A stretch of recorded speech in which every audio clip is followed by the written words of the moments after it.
La ilaha illahu. Pakai nafas nggak? Maka nafas terindah adalah nafas yang ada nama Allah Subhanahu wa Ta'ala. Ya. Maka berusahalah setiap saat mengisi nafas dengan nama Allah. Itu Allah senang sekali. Allah ridha kepada Allah. Ada orang bertanya mengenai umur. Kita sering berulang tahun di tanggal tertentu, benar nggak?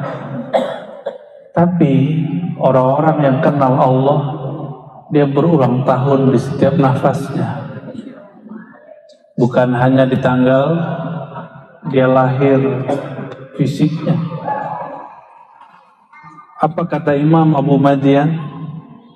Qala al-Imam Abu Madian al-Ghawthi, umruka nafasun wahidun. Umurmu itu bukan dulu kamu lahir tanggal, kalau saya lahir tanggal 21 sama dengan Kartini, tapi saya bukan Kartono ya.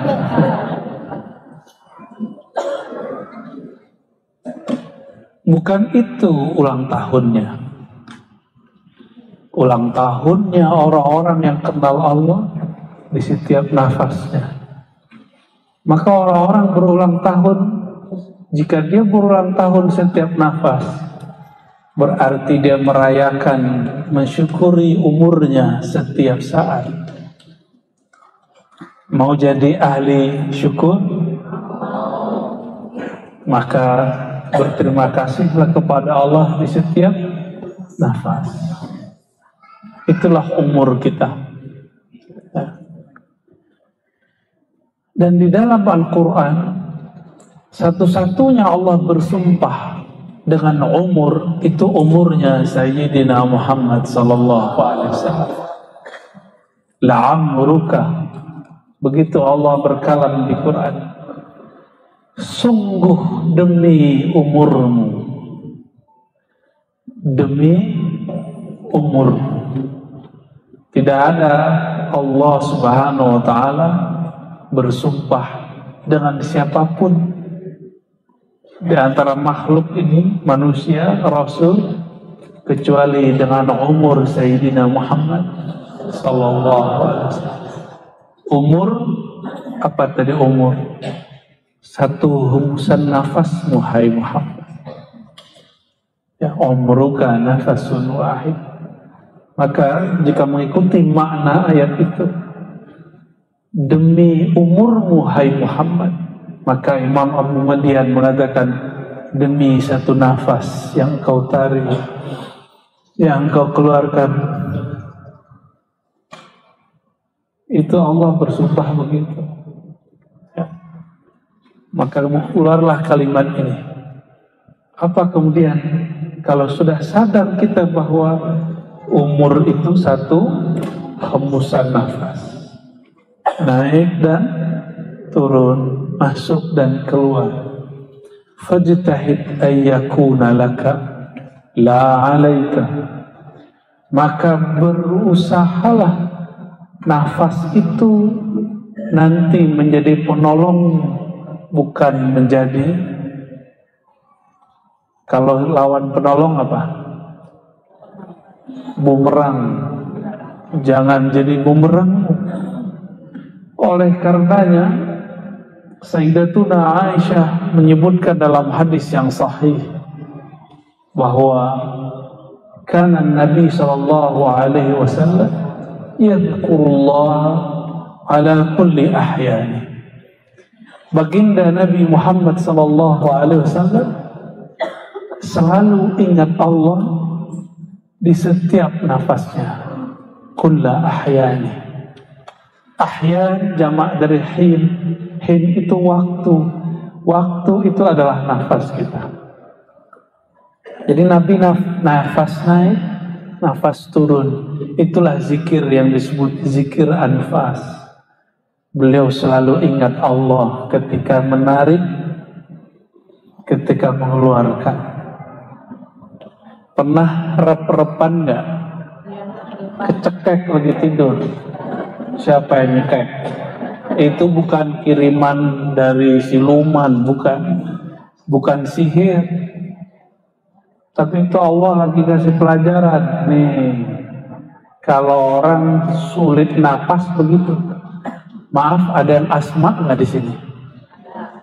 Tuh yang asma. Bener. Kalau lagi sesek gimana? Nggak bisa napas. Ada yang kena pandemi kemarin, kena virus, rasanya sakitnya. Saya setiap pandemi, ada berapa kali pandemi kemarin yang besarnya? 3. Tiga-tiganya Allah kasih saya hadiah nafas. Yang pertama, bangun-bangun kok sakit. Sakitnya bukan main. Ternyata Allah tegur saya. Dulu kami belajar namanya zikir nafas. Ada tekniknya, baca la ilaha illallah. Tapi saya sudah lama gak mengamalkannya.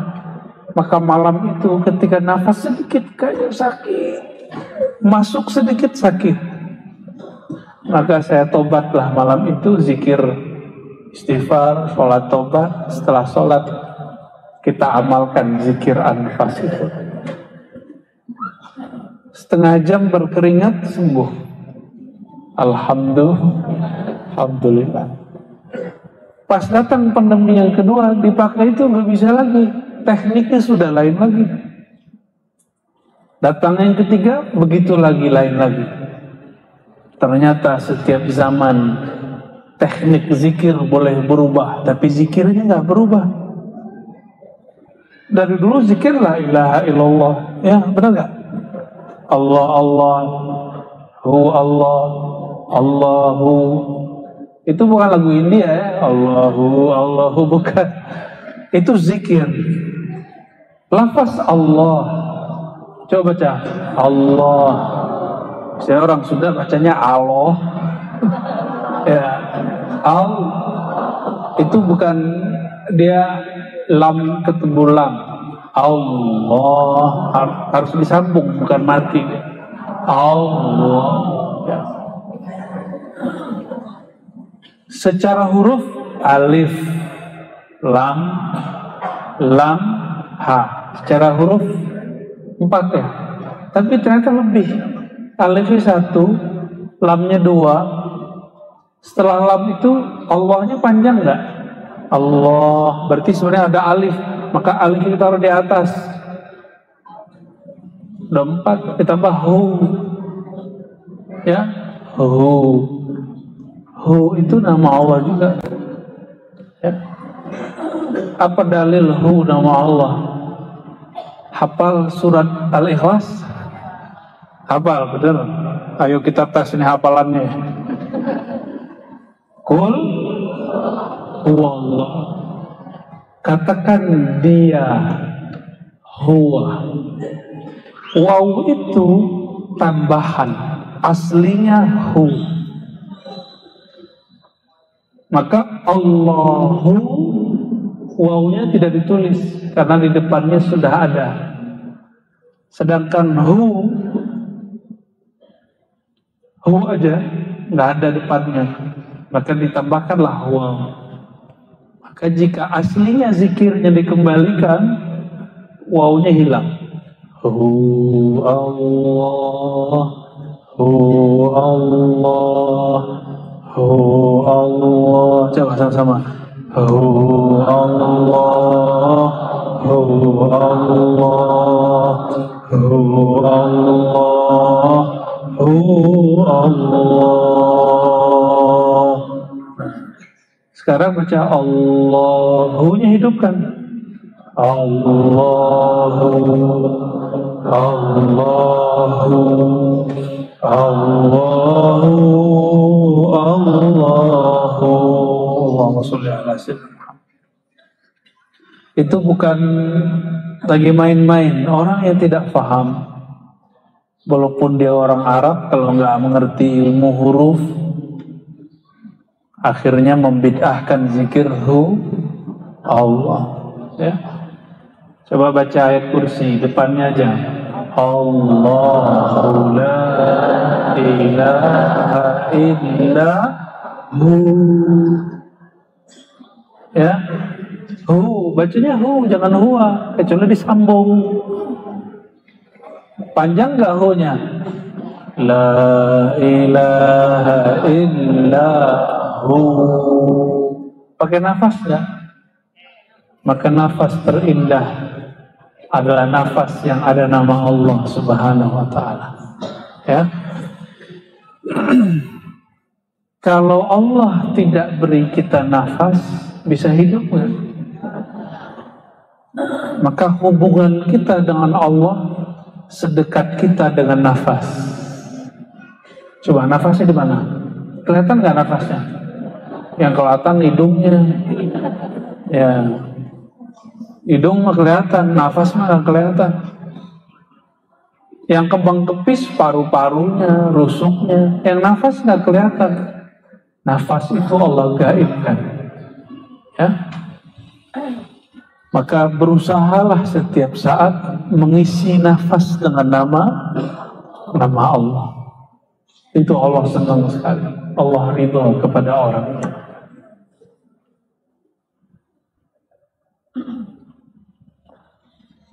Nafas ini ketika dia menyebut satu nama, dia bergantung kepada makna yang ada dalam qalbu. Maka pada hikmah yang berikutnya yang ke-9 beliau mengatakan, laisa lil qalbi illa wijhatun wahidah. Qalbu, hati itu dia mengarah, tidak mungkin ke banyak wajah, ke banyak arah. Dia hanya satu arah. Jadi kolbu itu dia cuma mengarah kepada satu saja. Maka kolbu gak mungkin bisa mencintai dua zat, bukan dua orang, dua zat di saat yang sama. Karena zat hakiki hanya zat Allah. Selain Allah itu zatnya mungkinul wujud. Dan kalbu itu hanya tenang jika kalbunya sampai kepada cinta kepada Allah. Maka jangan terlalu cinta kepada suami atau istri atau anak. Itu yang dimaksud dalam hadis Imam Bukhari, kitab Al-Adab Al-Mufrad, ahbib habibaka haubamma. Gitu ya. Kalau kamu cinta, sekedarnya saja. Karena cintamu bukan untuk makhluk, cintamu untuk Allah Khalikmu. Kenapa Allah tidak ridha cinta kita kecuali kepadanya? Karena man ahabba syai'an kana 'abdan lahu. Ini bukan hadis ya, ini ungkapan hikmah. Siapa yang mencintai sesuatu, dia akan jadi budaknya. Cinta duit, jadi budak duit. Cinta makhluk, jadi budak makhluk. Maka yang dicintai hanya Allah Subhanahu wa ta'ala. Jangan gagal paham ya, kita nggak bahas pernikahan. Saya lagi bahas bab mahabbah, bab cinta hakiki. Dalam hadis-hadis ilhami, ini bukan hadis qudsi yang bersanad. Ini kalam yang didengar oleh para aulia Allah ketika mereka mendapatkan pengalaman ihsaniyah atau syuhudiyah, menyaksikan Allah Subhanahu wa ta'ala. Bahwa Allah berfirman, kuntu kanzan makhfiyan, adalah aku perbendaharaan yang sangat unik dan tersembunyi. Kalau unik tersembunyi gak bisa dikenal. Tapi Allah mengatakan fa-ahbabtu an u'rafa. Hanya Allah yang boleh begini. Lalu aku senang dikenal. Aku senang kemasyhuran. Aku senang apa tuh? Viral. Itu cuma Allah yang boleh. Hanya Allah yang boleh narsis, hanya Allah yang boleh sombong, hanya Allah yang boleh kagum ke dirinya sendiri. Maka jangan pernah kagum ke diri sendiri, ya. Jangan pernah kagum kepada diri, capek.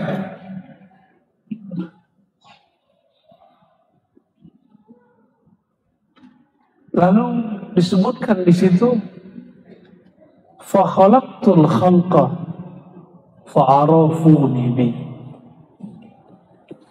Lalu aku ciptakan makhluk. Siapa yang pertama diciptakan Allah? Nur Sayyidina Muhammad SAW. Fa'arafuni bi. Maka makhluk kenal aku karena aku mengenalkan diriku kepadanya. Makhluk kenal aku karena aku memberinya ilmu. Maka ulama tambah kenal kepada Allah, dia bertambah hilang rasa ilmunya. Apa kata mereka? Ini bukan ilmuku, ini ilmu Allah Subhanahu wa ta'ala. Jadi kolbu, dia hanya menatap ke satu arah. Kolbu hakikatnya tidak dapat mendua. Kalau dunia, dunia aja. Allah, Allah saja. Makhluk, makhluk saja. Khalik, khalik saja. Tapi kalau berhubungan dengan makhluk, dia bisa banyak. Cuma ketika Allah atau makhluk, pilih salah satu. Ingin hilang nggak lelah hidup? Ya, benar, beneran. Ya. Apa kata Imam bin Athaillah As-Sakandari? Anta hurrun mimman anta aisun anhu. Engkau akan bebas merdeka, hatimu maksudnya, pikiranmu bebas merdeka. Dari siapa? Dari objek apapun yang hatimu sudah terputus darinya. Putuskan hubungan kolmu terdalam dari selain Allah Subhanahu wa ta'ala, maka pikiran kita ringan. Jadi apa yang membuat pikiran gak enak? Karena hati terkait dengan makhluk. Semakin banyak kaitnya, semakin digelisah. Kata ibu-ibu dulu, kalau anak sudah selesai kuliah, kerja, kayaknya enak hidupnya. Tahu-tahu udah selesai kuliah nggak dapat kerja, stres lagi maknya. Datang ke ustadz nggak level, minta doain biar anaknya dapat kerja. Tapi ustadz doain aja. Kan malu datang ke ustadz minta doa. Ustadznya sendiri nggak kuliah, tapi ada kerjaan. Yang paling parah datang ke dukun minta kaya, dukunnya kere. Dukunnya jualan jimat biar kaya, tapi dia sendiri dompetnya zong. Kan gak pakai akal sehat tuh, ya? Kita gak anti dukun, karena ini ada yang lahir sama dukun kan, dukun beranak. Cuma karena dukun banyak, hati-hati pilih dukun. Ya, ini lagi rame bab dukun kan kemarin-kemarin. Jangan menghina dukun, karena jangan-jangan bapak kita atau kita lahir sama dukun. Ya, nggak boleh ikut dukun. Ya, semangat beragama, jangan menghilangkan adab, karena adab itu adalah agama tertinggi. Baru paham dikit la ilaha illallah, hajar orang, ya, merendahkan orang itu nggak baik. Ya. Famatta tawajjaha ilaiha hujiba an ghairiha. Setiap kali kolbu menghadap kepada suatu objek, maka dia terhalang dari objek yang lain. Jadi kolbu kalau sudah melirik sesuatu, dia akan terhalang dari sesuatu yang lain. Ini cara gampangnya, kalau lagi main game, anak-anak kita main game di handphone, sapa, nyautnya, nggak denger dia. Ya, jangan dibanting handphonenya, kasihan handphonenya. Ya, kenapa? Karena hati si anak sedang asik menikmati game. Jadi sama orang yang sedang asik jangan dimarahi, tapi putuskan hubungan dia dengan benda yang dia sedang. Nah, maka anak-anak kalau ada makanan, minuman, ada mainan, yang dia pilih mana? Mainan. Kita sebagai orang tua mesti ngingetin anak bahwa dia perlu makan dan minum. Ada anaknya usus buntu, itu kurang minum karena dia asik bermain. Nah, jadi jangankan orang-orang dewasa, dari kecil kalau kita asik sesuatu kita meninggalkan yang lain. Ya, Allah itu maha pencemburu. Jangan pernah kolbu melirik kepada selain namanya. Ya, jadi di kolbu kita mesti ada nama Allah. Maka bangun tidur yang diingat Allah. Allah nggak minta banyak-banyak, cukup 2 rakaat. Benar nggak? Kenapa nggak 4 rakaat? Kan lagi seger. Karena orang tidur nggak berdosa. Zuhur pengennya 2 rakaat, ya? Benar? Iya. Tuh kan, pengennya yang ringan-ringan mulu, rukhsah. Gimana mau masuk surga? Giliran beramal pengen rukhsah. Paling kalau zakat, nanyanya biar nggak bayar zakat. Ya. Biar gimana caranya terhindar dari bayar zakat. Ya.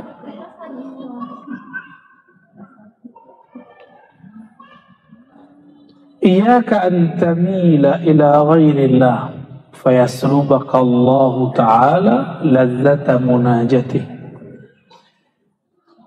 Sholat subuh tadi nikmat atau masih ngantuk-ngantuk? Kayaknya ada yang jujur aja, ya ngantuk ya. Zikir pagi sore gimana? Lagi zikir? Gitu ya. Bener. Malam tadi tahajud nggak? Tahajud apa takajud? Nonton. Tidurnya depan TV. TV-nya nonton. Kasihan ya, TV-nya nonton. Yang ditonton orangnya tidur. Kita kenapa tidak dapat menikmati zikir, wirid, munajat, tahajud? Jawabannya, karena ada kecenderungan hati kepada selain Allah, sedikit saja. Saya ini siang ngelirik satu benda, misalnya nih motor keren, keren juga nih motor, pengen beli.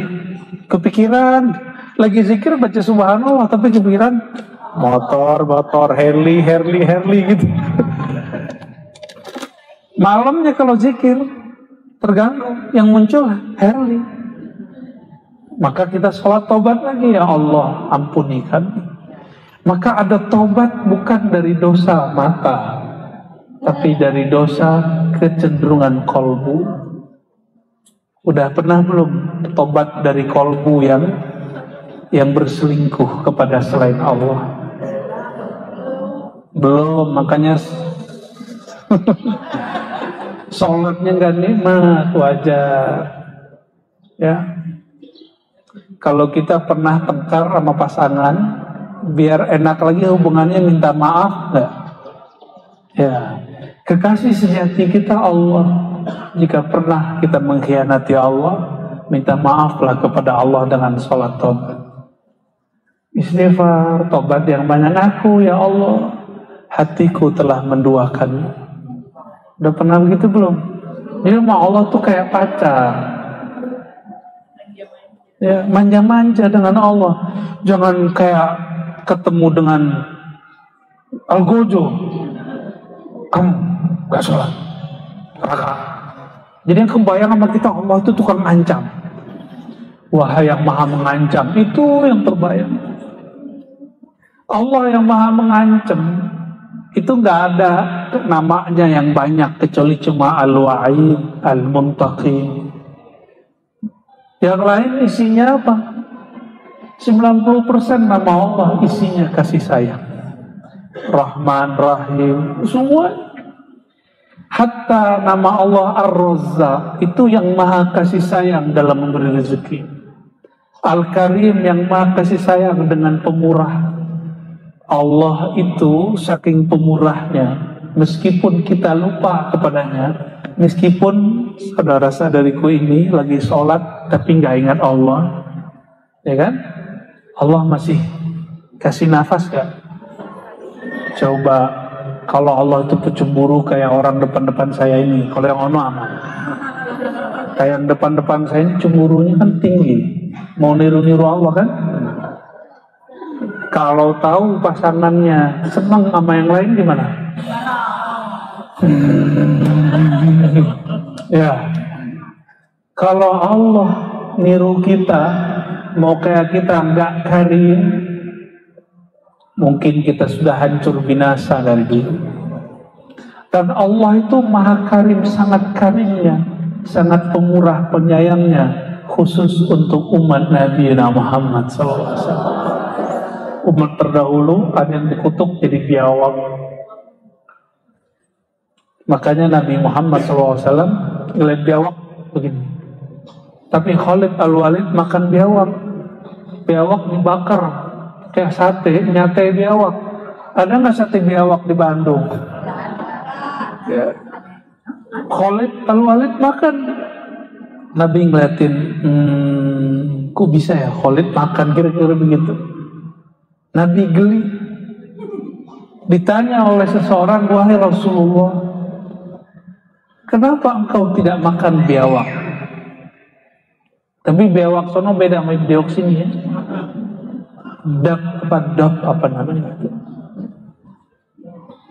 Rasulullah SAW mengatakan, dulu ada umat yang dikutuk jadi biawak.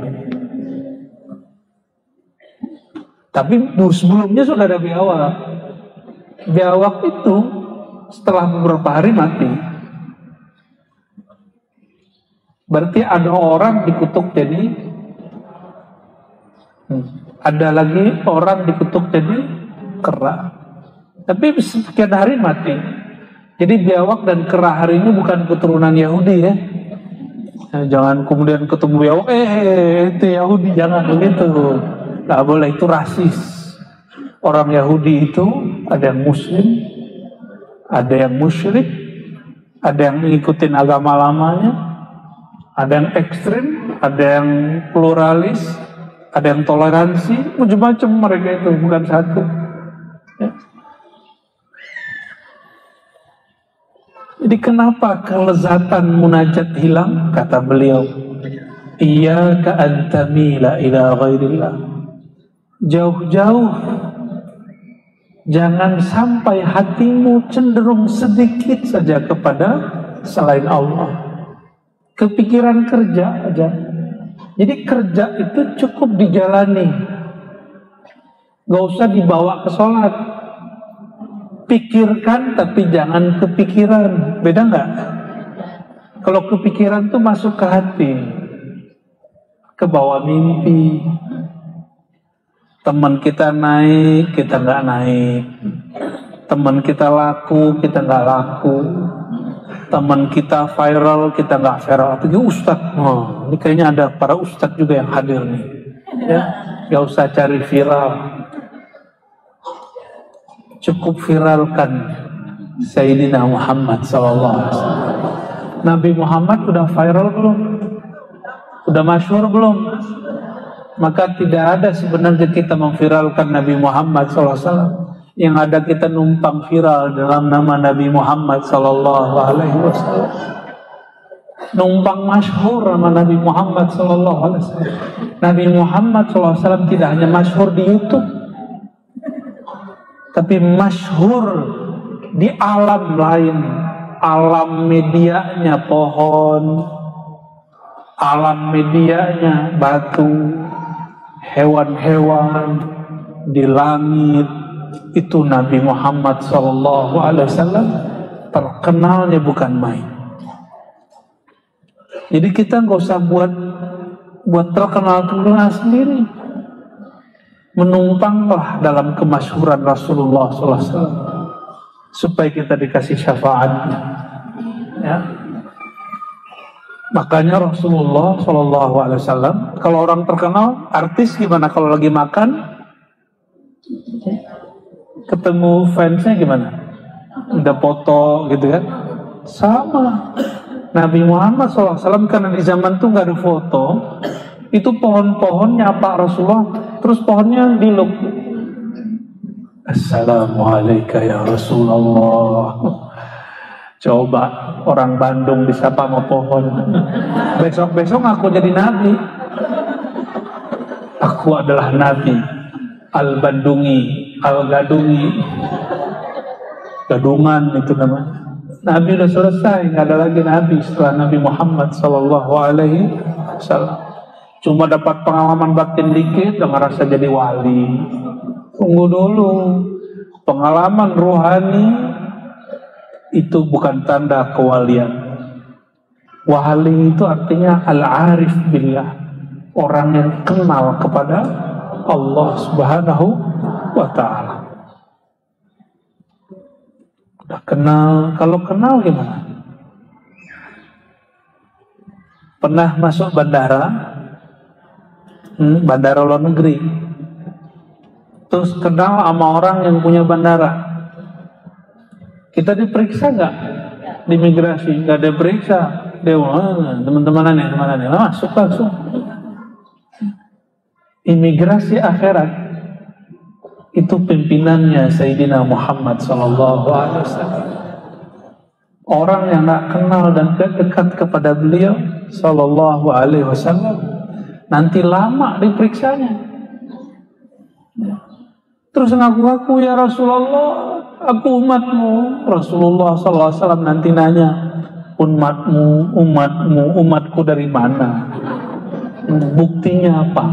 Termasuk yang hidung-hidungnya agak mancung ke depan, mukanya agak brewok, terus ane Habib, ane zuriat Rasulullah, ane zuriat inti wa Rasulullah. Apa kata Rasulullah? Benar kamu zuriatku, buktinya apa? Nanti Rasulullah minta bukti. Apalagi hidung kita yang pesek-pesek ini, gimana mau aku zuriat Nabi Muhammad SAW? Ya. Kalau habaib pilat Nabi, hidung boleh, brewok boleh. Apalagi kalau kita muka-muka begini, nggak meyakinkan aku jadi habib, jadi beb aja ya. Maka kita butuh penjamin. Butuh apa? Penjamin. Kami keluar dari Uzbek, teman saya pakai kopiah, tapi kopiah itu biasa dipakai sama orang Afgan atau orang Pakistan. Uzbek itu diapit oleh Rusia di utara, selatannya oleh Afgan. Afgan masih konflik. Teman saya pakai kopiah begitu. Kalau di kita kan biasa ya, tapi di Uzbek itu dianggap aneh. Saya pakai kopiah Uzbek, langsung lolos. 1 jam kita tunggu, teman kita ditahan di office. Kita lihat-lihat kok nggak muncul.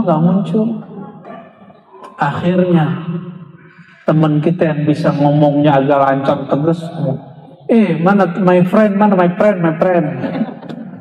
Orang Sunda nggak bisa nyebut P ya, F ya. Akhirnya karena itu my friend. Nah, harus ada penjaminnya.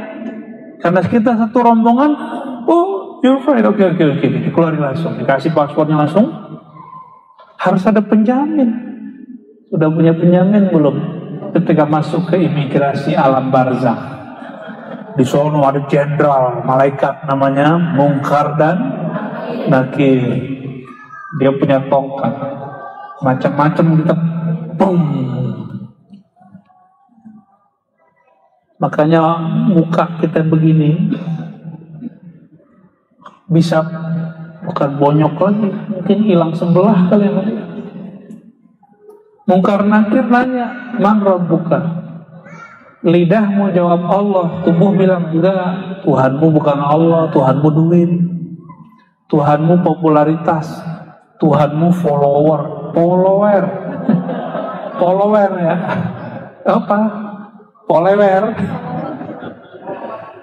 Tuhannya pengikutnya. Akhirnya ada juga yang level ustadz, Tuhannya yang di dalam amplop enggak, dalamnya.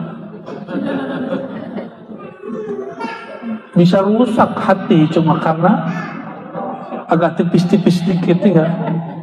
Dilupa. Tidak ada langkah yang dia langkahkan karena Allah untuk fisabilillah, kecuali satu langkah itu Allah bangunkan istana-istana surgawi. Jadi tajir dia nanti di akhir. Tenang aja. Kalau orang kaya, orang baru kaya kependekannya apa? Orang kaya. OKB. Orang kaya baru. Kalau ke bandara, bajunya, dompetnya ditebel-tebelin kan, kartunya dibanyak-banyakin, udah gak nyaman ya kan. Kalau handphonenya 3, lumayan tuh. Celananya Masya Allah, itu yang celananya gede ke bawah itu ya. Allahumma sholli ala supaya disebut orang capek loh. Supaya disebut supaya itu capek. Hindari sekarang mulai ya. Mau ngaji hikam, kurangi mengikuti kata orang di luar. Mulai ngikutin kata batin. Kita nggak nyaman, jangan siksa badan. Orang-orang hari ini supaya hidungnya agak nonjol dikit diapain? Itu. Aduh, lihat nggak ini saya? Lihat, ini tadinya mau gede, kita mau biarin aja. Ternyata gatel. Suntik doang sakit tuh bukan main. Gimana orang yang oplas ini tuh? Gimana yang ngurangin raham itu? Tapi karena ingin dapat pujian, kamu cantik ya, kamu keren ya, mereka mau. Kasihan. Ya, kasihan. Orang-orang seperti ini jadi budak popularitas. Kalau budak popularitas, berarti dia bukan budak Allah, toh? Orang ini selama-lamanya lelah. Taiba abdud dinar, lelahlah hamba selain hamba Allah. Ya. Jadi orang-orang yang hatinya ada kecenderungan sedikit saja kepada selain Allah, kelezatan zikirnya Allah cabut. Fayaslubaka ladzata munajati. Murid Imam Abu Yazid datang kepada beliau. Imam Abu Yazid ini semasa dengan Imam Muslim, Imam Bukhari Muslim. Sering dengar? Imam Muslim wafatnya tahun 261 Hijriah. Sama dengan Imam Abu Yazid Al-Bustami. Kita sebut dengan Bayazid. Di Sunda banyak mama-mama itu disebut Mama Bayazid, Abu Yazid, Abu Yazid gitu ya. Di Bogor ada umurnya 130. Ya, di Bogor. Kita udah ketemu beberapa kali, pejuang dulunya. Kolonel beliau.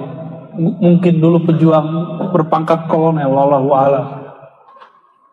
Itu namanya juga Abu Yazid. Imam Abu Yazid didatangi muridnya. Apa kata muridnya? Mungkin ini jawaban bagi siapapun yang bertanya di kolbunya. Pertanyaannya, ya Abu Yazid, wahai ayahanda Abu Yazid, kenapa ketika aku zikir rasanya tidak selalu menetap? Kadang nikmat, kadang tidak nikmat. Benar? Kadang lezat, kadang tidak lezat. Bahkan beberapa waktu belakangan ini sulit sekali menikmati tahajud. Aku bangun tahajud tapi tidak menikmati tahajud. Aku zikir pagi sore tapi tidak nikmat. Aku datang menakiban, zikiran, istighosahan, wiridan, rotiban, tahlilan, khataman, khotam, semua gak ada. Semua wirid, semua majelis langit tapi gersam. Apa kata Imam Abu Yazid? Wahai ananda muridku, jika engkau tidak merasakan lezat munajat di malam hari, berarti engkau berkhianat kepada Allah di siang hari. Mungkin hatimu pernah cenderung kepada selain Allah di pagi hari, di siang hari, di sore hari. Maka malamnya Allah ambil. Nikmatnya udah gak ada. Tahu jawabannya jadinya? Kalau malam kita sudah cenderung kepada selain Allah, kalau siang ditambah malam kira-kira gimana? Dulu di zaman Imam Abu Yazid belum ada TV, belum ada Netflix, belum ada YouTube. Maka mereka dulu gak ada gangguan apapun. Cuma terganggu karena kerjaannya, melihat lawan jenis, melihat orang-orang masyhur, pengen masyhur. Terganggu sedikit hatinya, malamnya tidak merasakan munajat. Terus gimana nasib orang-orang yang tidurnya di depannya TV, di tangannya YouTube? Gimana nasib orang-orang yang dihantarkan tidurnya dengan Netflix? Kita nggak ngelarang orang nonton yang baik-baik, tapi pinter-pinter memilih tontonan. Ya, kita nggak ngaramin nonton Korea kok ya.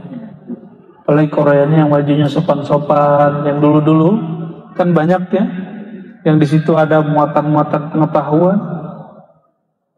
Nggak ada masalah. Ya pinter-pinter. Allahumma sholli ala sayyidina Al-Basirah Tahqiqul Intiba, ini nanti kita jelaskan adharrul asya. Nah, apa yang membuat kita terganggu? Ini zaman dulu belum ada sosial media, belum ada gadget. Sesuatu yang mengganggu batin seorang hamba kepada Allah dulu ada 3. Ini dulu. Jadi jangan heran, ini berlaku sampai hari ini. Kenapa ada teman kita tambah ngaji, tambah saklek. Tambah ngaji, tambah dablek. Ya, tambah ngaji, tambah teler. Tambah ekstrim. Kenapa? Ternyata dari dulu sudah ada. Tambah ngaji, tambah gak waras. Ngomongnya gak jelas. Ternyata dulu sudah ada. Kata beliau, adharrul asya. Teman, guru, lingkungan yang paling berbahaya untuk kolbumu ada 3 yang paling, masih banyak. Pertama, suhbatu alimin ghafil. Engkau berguru, engkau bergaul, mengikuti kajian guru tapi kolbunya lalai kepada Allah. Kalau ketemu ngobrol dunia mulu, kontrak mulu, enggak? Udah ketemu belum? Ya. Oh, itu godaan begitu dahsyat, dahsyat sekali. Doakan kami diselamatkan Allah. Ya. Di surat Al-Kahf Allah berkalam, wala tuti' man aghfalna qalbah. Jangan ikuti orang yang kolbunya kami buat lalai. Lalai dengan apa? Mainan-mainan duniawi. Dunia itu la'ibun walahun, benar? Main-mainan. Maka orang kemudian kolbunya teralihkan oleh mainan-mainan. Ngitung duit itu asik ya? Benar? Nggak ada orang WA kita, tapi seneng aja buka-buka WA, ya nggak? Nggak ada yang WA ngeliatin status orang di WA. Bener? Bener ya? Ya kita semua lah tuh ngaku aja. Sebelum ngaku ntar sama muka nakir, ngaku lah dekat. Allah itu lebih senang sama hamba yang mengaku dari hamba yang ngeles. Orang ngaku itu disebut dengan tawab, yang bertaubat. Taubat itu pilarnya satu mengaku, yang kedua menyesali, yang ketiga berusaha menghentikannya. Itu disebut taubat. Apa aja taubat?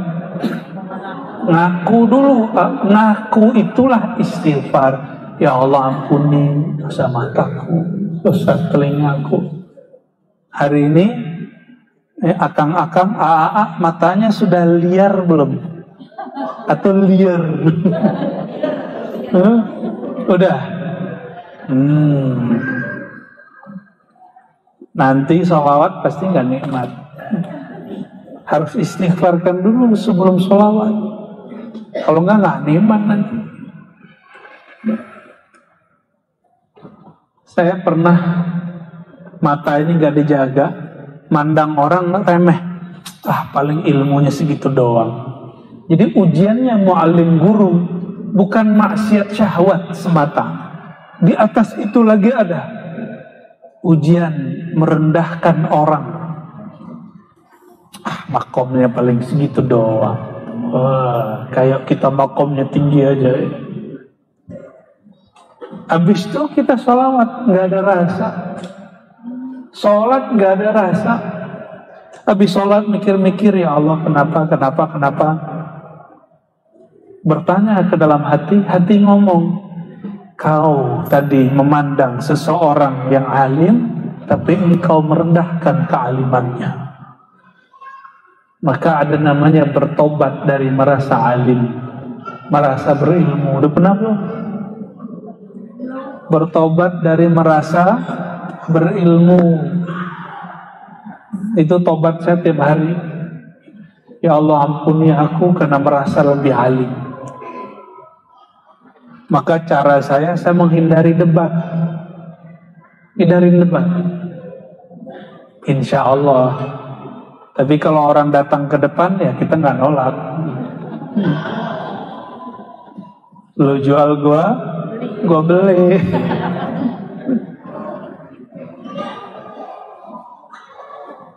Itu yang pertama. Jadi berguru tapi gurunya punya kolbunya lalai. Itulah asbabnya. Kenapa ngaji itu hamba. Akhirnya dulu saya masih ingat 5 tahun lalu saya buka pengajian di satu tempat. Kata ibu-ibu, Ustadz jangan serius, wajahnya serius amat. Ya Allah, wajahku serius. Ustadz tuh yang ceramah tuh yang bikin kita ketawa kan? Baik bu, ibu mau nangis ya? Gitu. Masa sih? Lebih asik nangis daripada ketawa. Karena ketawa mengeraskan kolbu, tapi menangis melembutkan kolbu. Benar, kita ngaji hikam, penutupan hikam, kita bawa zikir dan muhasabah. Alhamdulillah. Besok-besok gak saya kasih tiap minggu. kasihnya sekali sebulan. Ya. Kenapa? Karena dulu nantang begitu, biar dia rindu mencari ilmu zikir kemana-mana. Alhamdulillah. Ya. Jadi nggak mesti ngaji itu ketawa-ketawa. Ngaji yang dahsyat itu yang bergetar di kolbu, merinding di bulu roma. Itu baru kajian yang mengingatkan kepada Allah Subhanahu wa ta'ala. Jadi lawan kebalikan ini siapa? Bergurulah kepada orang alim. Gak cukup alim, gak cukup bergelar, gak cukup disebut kiai ajengan. Dia kolbunya mesti makmur dengan nama Allah. Itu sebabnya guru-guru kami melarang kami dulu ceramah sampai kami sering berkholwat. Apa arti berkholwat? Di saat orang-orang sibuk dengan dunia, kolbu kita bersama Allah. Karena belum sanggup, sama badan-badannya dikholwatkan, dipisahkan dari teman, disuruh 40 hari berwirid. Itu latihan. Itu bukan pengalaman rohani, itu cuma latihan rohani. Kalau pengalaman rohani nggak banyak yang saya ceritakan. Yang saya ceritakan cuma yang boleh diceritakan, seperti mimpi ketemu Rasulullah, itu boleh diceritakan. Tapi pengalaman-pengalaman yang lain kita keep, itu rahasia saya dan Allah Subhanahu wa ta'ala. Berarti bergurulah kepada alim zakir, alim yang berzikir qalbunya. Ya? Dan ciri-cirinya, biasanya orang alim ini punya guru ahli zikir,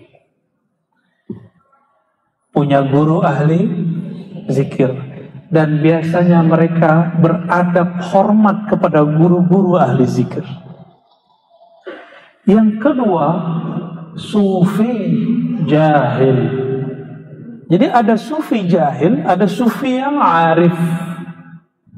Sufi jahil pakaiannya pakaian sufi, tapi dia tidak mengenal hakikat kesufian. Cuma pakaian doang, gaya doang, kemana-mana bawa tasbih. Ya, kemana-mana gayanya gaya syekh, gaya habib. Tapi dia lupa dengan esensi. Sufi itu bukanlah gaya baju, bukanlah model sorban, bukanlah berapa puternya sorban. Yang di depan saya sedang merasa nih mantan nih. Duh, dia kalau punya sorban, Masya Allah, sepanjang dunia akhirat. Ya. Berapa tingkat dulu sorban antum? Setingkat 7 langit dan bumi. Naik angkot pakai sorban, Masya Allah, ya akhi, tabarakallah. Tapi itu pengalaman. Dia sekarang kalau ngeliat temannya begitu, dia senyum, mentertawakan dirinya sendiri. Bukan ketawain orang lain, ya, ketawain dirinya sendiri. Enggak apa-apa. Tapi saya punya guru mengharamkan pakai sorban di negeri yang nggak pakai sorban. Namanya Kiai Ali Mustafa Yaqub, imam besar Istiqlal yang lama, Allah yarham, yang sudah wafat, ahli hadis, S1 S2 di Saudi. Pulang-pulang nggak serbanan. Dulu saya kira ahli hadis itu kemana-mana pakai gamis, pakai serban, terus wajahnya agak sangat. Ternyata ketemu sarung khan. Saya nunggu 4 tahun kapan baca kitab dengan beliau, nggak pernah pakai gamis. Beliau ada cara diundang ke Maroko, pulang-pulang bawa gamis dari Maroko. Hari raya pakai baju koko, sarung Jawa, sarung Pekalongan, luarnya pakai gamis mana? Gamis Maroko. Ya Jawa-Jawa juga, luarnya doang gamis. Terus ngomong beliau, anak saya waktu itu pakai gamis. Namanya Hisham. Hisham, Mbah punya gamis belasan, nggak pernah dipakai katanya. Padahal sekian tahun di Saudi. Dulu gak banget. Saya ahli hadis tuh mesti bergamis. Ngimamin sholat mesti bergamis dulu. Ternyata baca Sahih Bukhari, Nabi punya pakaiannya 2 potong, atas bawahan. Maka baju begini bukan baju Kiai Jawa. Atas bawahan itu emang Nabi contohkan. Style fashion itu budaya, tapi menutup aurat syariat. Bisa bedakan? Coba ulangi. Style, model, apalagi fashion, apalagi tuh? Fashion. Itu budaya. Tapi kalau nutup aurat itu syariat. Paham? Ya? Modelnya apa aja boleh. Yang penting nutup, tidak transparan, tidak ketat, tidak menyerupai lawan jenis di negerinya. Nah, di Arab kan juga ada gamis ibu-ibu, ada gamis bapak-bapak, ya enggak? Jangan salah pakai loh, ya. Jangan salah pakai baju gamis ibu-ibu, Pak. Allahumma sholli ala sayyidina. Sufi jahil, sufi yang cenderung kepada 2 hal. 1, performa. Yang kedua, kesaktian dan khayal-khayalan. Kesaktian dan itu bukan sufi. Jadi dulu di kampung istri saya, itu kaget karena saya belajar tasawuf. Loh, kok suamimu belajar tasawuf? Nanti gila, nanti gak mau makan, muteh. Enggak, saya makan daging, hobi malah makan daging. Dulu hobi daging kambing, sekarang hobinya ikan mulu. Gak tahu besok-besok hobinya apa lagi. Ya, nggak ada tuh. Mutih dulu cuma 40 hari. Itu pun gak mutih mutlak. Hari ke-21 kami makan daging. Karena tubuh kita kalau nggak makan daging lebih dari 20 hari, dia akan menggerogoti bagian sumsum tulang. Jadi bagi yang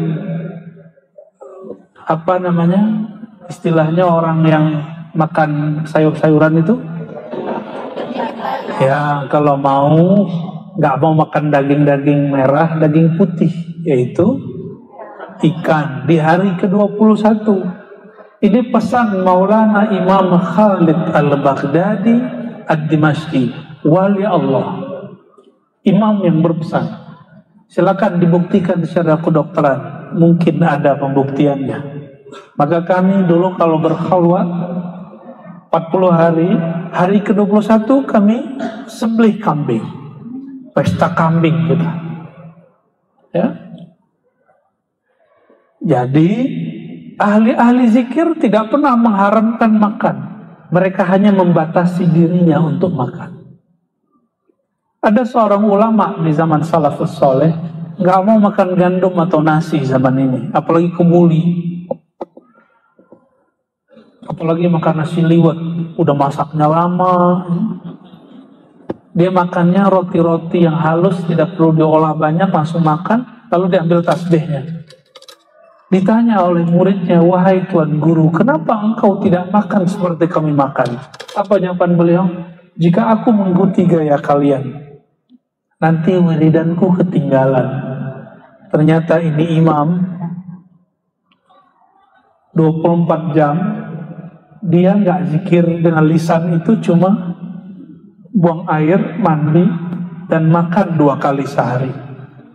Kita makan berapa kali sehari? 3. Cemilannya katanya mau diet, ya nggak? Sufiyun jahil, orang yang cari-cari kesaktian, ya, itu bukan sufi. Amalan ini dapat ini, itu bukan sufi. Sufi itu apapun amalannya, tujuannya ingin mendekat kepada Allah Subhanahu wa Ta'ala, itu baru sufi, bukan pakaian. Maka hati-hati kalau duduk ketemu di jalan orang-orang baju kaos, siapa tahu hatinya hati sufi. Ya, sebagaimana saya juga tidak selalu mengagumi orang berpakaian ustadz, saya juga berhati-hati kepada orang berpakaian tidak berpakaian ustadz. Siapa tahu kolbunya lebih ustadz daripada kita, lebih ajengan daripada kita. Ya, mulai hati-hati kita. Yang terakhir kata beliau, hati-hati dengan wa'izun mudahinun, orang penceramah yang membual, yang banyak minyak-minyaknya. Kalau bahasa aslinya mudahin itu yang terlalu banyak bumbunya, terlalu banyak ketawa-ketawanya, atau terlalu banyak bawa cerita-cerita palsunya.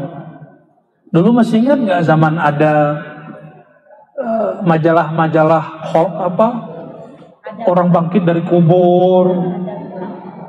Itu tuh jangan sebut ya, ntar marah yang punya. Ya, masih ingat nggak? Ya, cerita-cerita begitu dulu laku. Ini zaman sudah beda. Siapapun yang Allah takdirkan menjadi muallim, guru, ustaz ajengan, mulai ngajar pakai kitab, nggak usah malu. Kalau mau bawa kitab, beli tablet.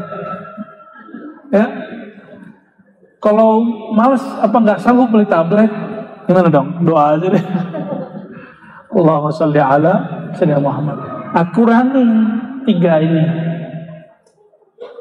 Kata Imam Nawawi,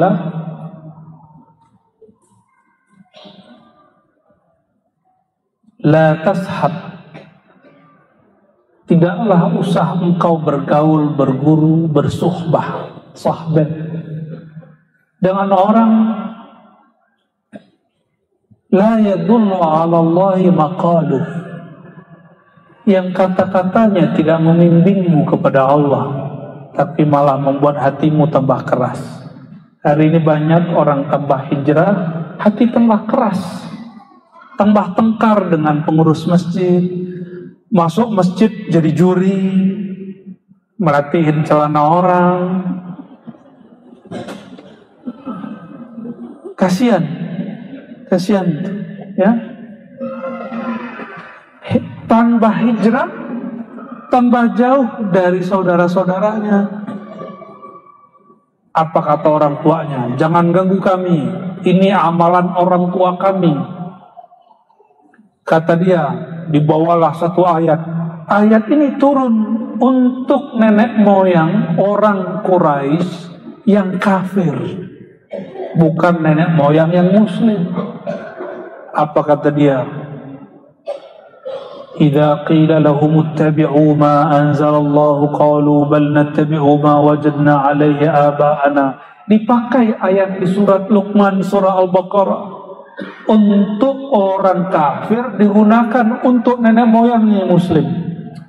Kalian ini seperti orang kafir Quraisy, diajak mengikuti Allah dan Rasulnya, kalian mengatakan kami ikut nenek moyang. Ada yang begitu ngomong? Banyaknya begitu? Ya. Dia lupa nenek moyang kita bukan musyrik, nenek moyang kita muslim. Ayat itu untuk orang musyrik. Jadi tidak semua nenek moyang itu musyrik. Jangan pakai ayat sesuka, mentafsirkan ayat sesuka. Falitabawwa maq'adahu minan nar, siap-siap tempatnya di neraka. Ya.